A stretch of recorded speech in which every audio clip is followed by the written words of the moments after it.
Hey guys, what's going on? It's Cal23 back with another video, and today we're going to be talking about team affinities, how you guys can grind them and how to get them done quick and easy. As you can see right here, we have completed all of them just about a week after the release of Stage 3. And when Stage 3 dropped, I had still some Stage 2s left. I had a lot of work to do, but I just got it done. I got it done as quickly as I could, and I'm going to let you guys know how I did that.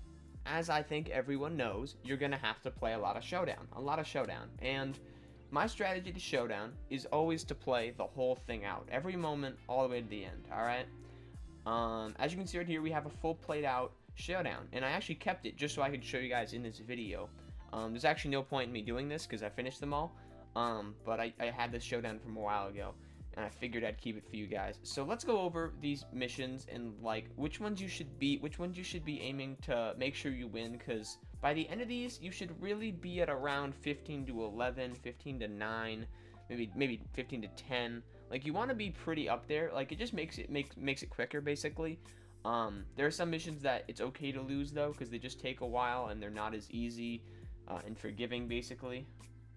Throw a scoreless top of the first and score a run in the bottom of the first. This one's not that bad, but these missions right here are only for one run, and you have to remember that, because that makes it so that you don't have to really put in as much time. This one right here, going against Bueller and the Mariners, score 2 runs and tally 2 strikeouts. I quit out of this one. I didn't even do it because it's for one run, and it's just I'm scoring 2 runs in one moment and 2 strikeouts to just get 1 run in the final showdown. This one's not really worth it. This one right here, I have to get 3 outs. Easy. I'll do that. I lost it, but that one you should do. Then you get Mackenzie Gore, beat that. Then there's of course a lot of hitting moments. You have to come back down in the 9th and all that stuff. But try to do those the best you can. Strikeout missions, always do those if it's just strikeouts. You can see this was not my best run. I've had better runs, but usually when I get to the end, I should be at least 15 to 7 or 15 to 5, I guess. But yeah, I mean, it's just a lot of Showdown. You want to do your best to not lose the Showdowns, because it definitely hurts momentum if you lose a Showdown. But usually what I would be doing is I would take a Showdown, right, and I would be at around 0 out of 70 for these teams. So I would do 2 Showdowns, which would get me to 40 out of 70, and then I would do these moments right here, alright? There's 4 moments per team that you can do, alright? If you do all these moments, you get 12. So 12 plus the 2 Showdowns unlocks this card, alright? That'll unlock you this card. You'll still have this section right here that's not unlocked, but don't focus on that for at the moment. Just get the cards for right now, especially if all of your teams are behind and stuff. Just focus on the cards, get everyone to that threshold, and then focus on these right here. That's what I did. At least I got like all these teams to, I believe it was like 89% or 90%, and then I got them to 100%. Now, the importance of getting it to 100% isn't for Stage 3, it's really for Stage 4, because you want to be ready when Stage 4 drops, You want to be all the way at the end so you can start this when it comes out in the fall. And, of course, you also get a lot of ball-in packs. I mean, as you guys saw in my video yesterday, I had 135 ball-ins. You're bound to probably pull something. Even if it's not anything good, it's at least 135 guaranteed. And in total, I think there's 150k.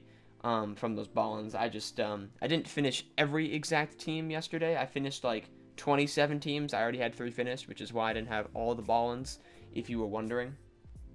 But yeah, I mean, if you guys do the math, it's pretty easy to figure out that you're just not going to get 100% on everything by just doing Showdown. Like, if you did 3 Showdowns for every single team, and you're at 0 out of 70, so you did 120 Showdowns, every team wouldn't even be 100. They'd be 60 out of 70.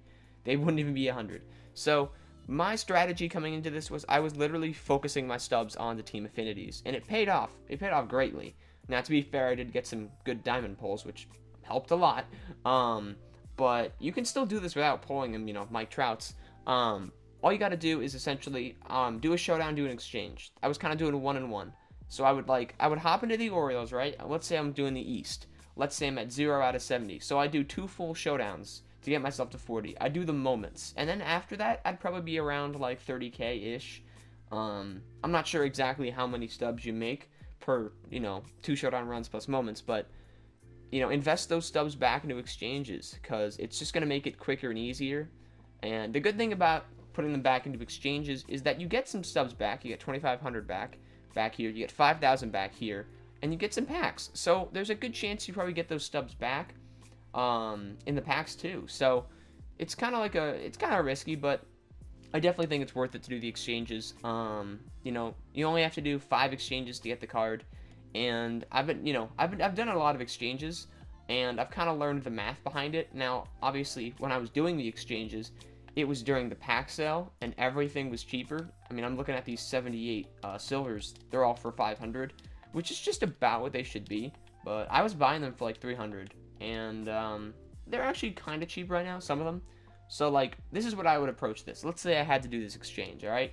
So you can see Masahiro Tanaka is 472 buy now. Same with Verdugo. He's 442. Those are the guys you want to buy because they're sub 500, and they're going to save you stubs. If the 78 bronze is sub 500, I buy it because you need 1478 silvers, 1478 silvers to complete an exchange. So costs roughly, I think, like 6,500 stubs, I think. Let me do the math. Okay, so if you buy each card for exactly 500 stubs, you're paying 7,000 per exchange, so that would be 35,000 to get the player if you're at 0. But that's if you're buying every card at exactly 500. So if you can find them below 500, it's good value. That's what I was always aiming for. Occasionally, I exchanged 83s on like the one day when 83s were somehow less than the 78s. It was the day the packs went back. It was just weird. But if you guys aren't noticing, by the way, what I'm doing is in these little menus, you can check their prices. You might not know that, but you can just tap triangle, tap L1, and then it'll tell you right there, community market, what their price is. It's a very helpful trick. You can't go to the community market from this screen. That would be really helpful, but you can at least know their price. If I were you, I actually write their name on a piece of paper because I always forget who I'm looking for. But that's how I would approach exchanges. And then another thing, you guys can go to Legends and Flashbacks. You guys can check your progress over here on Faces of the Franchise. Some people might think, oh, I'm going to sell all these guys. And that's what I thought too. I thought I'd be selling some of these. But I think we all know that at some point we're going to get like a Honus collection. Maybe it's for Whirly Maze. Maybe it's for some other legend. And we're going to need all these cards. So I think it just makes sense to lock these in. You know, you might be like, oh, I think I want to sell them. You know, I might need some stubs. I just don't think it makes sense anymore, especially since it's been out for so long.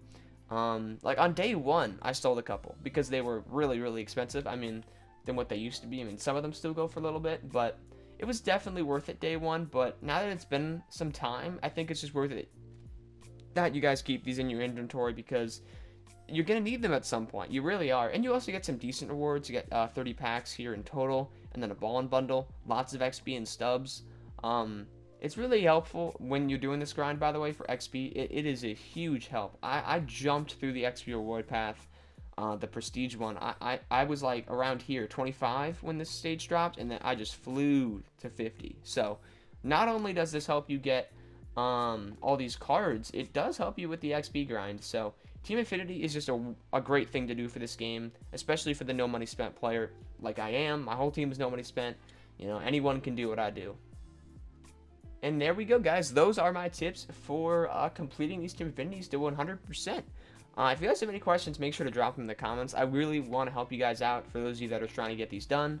That was just what came to me that I think you guys would probably want to know. That was the basics of what I went through and what I did. But if you have more questions, definitely leave them in the comments below. I want to help you guys out. But yeah, that's going to do it for this one. Hopefully you enjoyed, and I will see you in the next one. Peace out.